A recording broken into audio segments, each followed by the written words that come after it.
Students, अगर company का issue over subscribed हो जाता है और ऐसे में कंपनी अपने सबसे पहले ऑप्शन को अप्लाई करती है जहां पर जितनी भी एक्स्ट्रा एप्लीकेशंस आई हैं उनको रिजेक्ट कर दिया जाता है, तो ऐसे में जर्नल एंट्रीज कैसे बनाई जाती हैं आइए उसको देख लीजिए मेरे इस एग्जाम्पल के थ्रू कि कंपनी ने इशू किए हैं 1 लाख शेयर्स।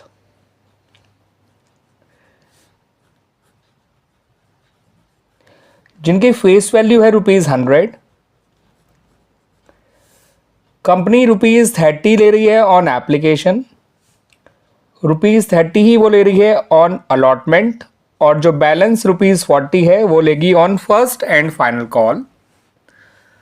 अब कंपनी का जो इशू है वो ओवर सब्सक्राइब्ड हो गया और कंपनी को 1,20,000 एप्लीकेशंस मिली हैं। इतने शेयर्स के लिए लोगों ने अप्लाई किया है, जबकि कंपनी ने इशू किए हैं केवल इतने शेयर्स।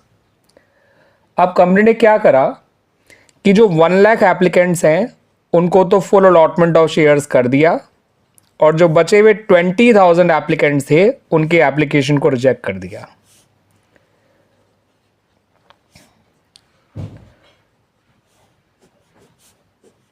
ठीक है स्टूडेंट्स, फिर हमें यहां पे ये भी बताया गया है कि कंपनी को जो है अलॉटमेंट मनी केवल 99,500 शेयर से मिला है आगे जाके। ठीक है, आपको एंट्रीज बनानी है केवल अलॉटमेंट तक की ही।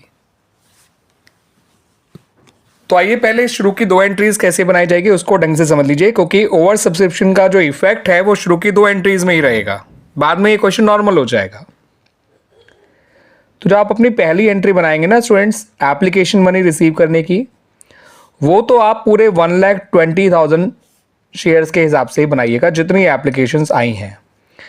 इस बात को ध्यान रख लीजिए, अपने दिमाग में बैठा लीजिए स्टूडेंट्स कि जब भी कंपनी का इशू ओवर सब्सक्राइब्ड होगा तो जो एप्लीकेशन मनी रिसीव करने की एंट्री बनाई जाएगी वो उतने ही शेयर से बनाई जाएगी जितने के लिए लोगों ने अप्लाई किया था।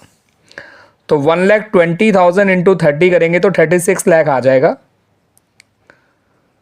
तो पहली एंट्री तो आप 36 लाख से बनाएंगे।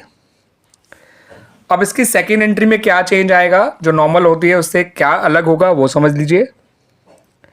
आप सेकेंड एंट्री में शेयर एप्लीकेशन अकाउंट डेबिट करेंगे। शेयर कैपिटल अकाउंट को तो आप क्रेडिट करेंगे ही करेंगे, मगर साथ के साथ आपको यहाँ बैंक अकाउंट भी क्रेडिट करना है, क्योंकि इन जो एक्स्ट्रा 20,000 एप्लीकेशन आई थी इनको तो कोई शेयर दिया ही नहीं गया है, तो जो भी इनका एप्लीकेशन मनी आया है वो तो रिफंड करना ही होगा। तो कंपनी क्या करेगी स्टूडेंट्स कि 1 लाख शेयर्स का पैसा तो शेयर कैपिटल में डालेगी, 1 लाख इंटू 30 यानी कि 30 लाख, और जो एक्स्ट्रा 20,000 एप्लीकेशन थी जिन्हें रिजेक्ट कर दिया गया 20,000 इंटू 30 दैट इज 6 लाख, वो डाल दिया जाएगा बैंक में, और शेयर एप्लीकेशन अकाउंट में तो आप 36 लाख ही लिखेंगे। तो इन 2 एंट्रीज करके फिलहाल इस क्वेश्चन का जो ओवर सब्सक्रिप्शन का इफेक्ट है वो खत्म हो गया। जो भी पैसा एक्स्ट्रा आया हुआ तो हमने लौटा दिया है।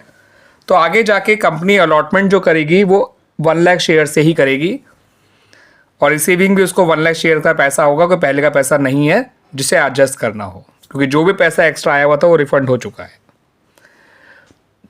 ठीक है स्टूडेंट्स, अब अलॉटमेंट ड्यू कराते हैं। अलॉटमेंट में हम जानते हैं पहले पैसा कंपनी मांगती है, देन उस पैसे को कंपनी रिसीव करती है। तो share allotment account debit to share capital account. अब 1 लाख इंटू 30, क्योंकि अलॉटमेंट भी ₹30 है, तो 30 लाख से आप ये एंट्री बनाएंगे। और अलॉटमेंट की रिसीविंग करते वक्त ध्यान रखिएगा, क्वेश्चन में कह रखा है इन लोगों ने कि केवल 99,500 शेयर्स का ही पैसा मिला है। तो जिस आदमी ने पैसा नहीं दिया, ऐसा नहीं कि उसका कोई पहले का पैसा आया हुआ है, वो उस फुल कैटेगरी को बिलोंग करता है, उसको पैसे ये देने चाहिए थे मगर उसने नहीं दिए हैं। एंड उस पर्सन के पास 500 शेयर्स रहे होंगे, क्योंकि कंपनी के 1 लाख शेयर्स हैं जो उसने अलॉट किए लोगों को, 99,500 शेयर्स पे उसको पैसा मिला है, तो 500 शेयर्स पे पैसे नहीं मिले हैं, यानी वो हमारा कॉल्स इन एरियर्स है। और याद रखिएगा कॉल्स इन एरियर का ट्रीटमेंट हमेशा रिसीविंग के टाइम पे किया जाता है, ना कि तब जब इंस्टॉलमेंट को ड्यू कराया जाए। तो मैं इसका treatment calls in arrear account open करके कर रहा हूँ। तो आप बैंक अकाउंट डेबिट करेंगे, calls in arrear account debit करेंगे, और शेयर अलॉटमेंट अकाउंट को क्रेडिट कर देंगे। यहाँ पे 30 लाख ही लिखिए। जब आप एरियर अकाउंट ओपन करते हैं तो अलॉटमेंट को उतने ही अमाउंट से क्रेडिट करना चाहिए जितने अमाउंट से आपने उसको डेबिट किया था, ताकि अलॉटमेंट अकाउंट का बैलेंस निल रहे। एरियर में आ जाएगा 500 इंटू 30, दैट इज 15,000। 500 इंटू 30 और बैलेंस आ जाएगा 29,85,000, वो आ जाएगा बैंक में। ठीक है। और स्टूडेंट्स, इस क्वेश्चन में एंट्रीज केवल यहीं तक मांगी गई थी, तो हमारे ये क्वेश्चन कंप्लीट हो गया।